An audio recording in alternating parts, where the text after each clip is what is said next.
252 million years ago, Earth choked on its own atmosphere. The planet plunged into the Permian mass extinction, known as the Great Dying.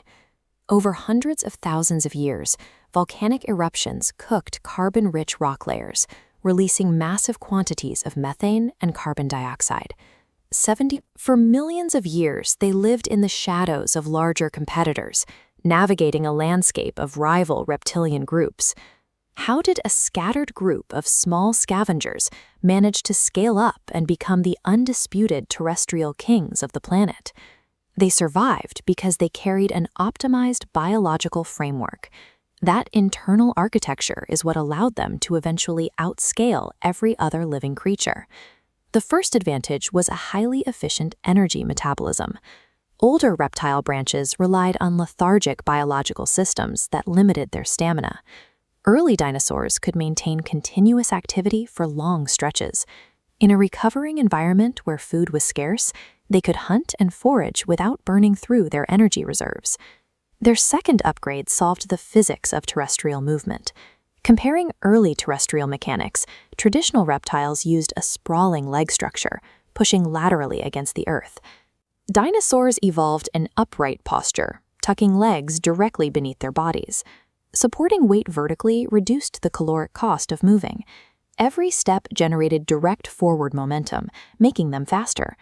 When another extinction event hit 201 million years ago, it acted as an evolutionary filter. Slower, less efficient competitors died out, leaving the board open. Dinosaurs took over the Triassic because they were the most mobile, highly efficient, low-energy biological machines available on land. By the time Earth entered the Jurassic period, global temperatures had stabilized and warmed, allowing biological life to expand. This presented the problem of physical scaling. If an animal grows to weigh 50 tons, how does it physically support its own mass, and how does it avoid starving to death? The long-necked sauropods met both challenges.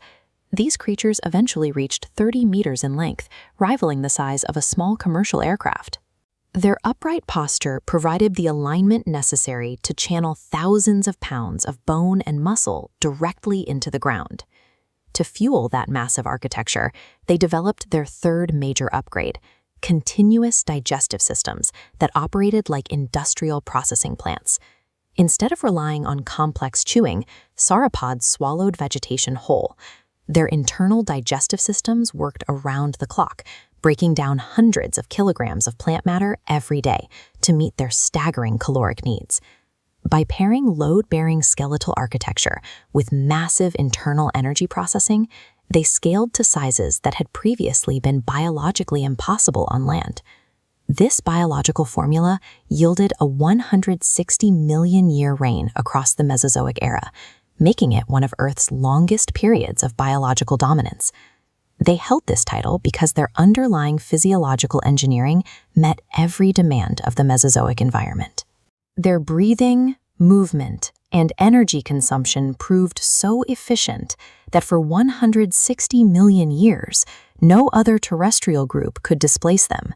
In fact, no terrestrial force could defeat them. It required an external event, a massive celestial anomaly, to break their evolutionary winning streak.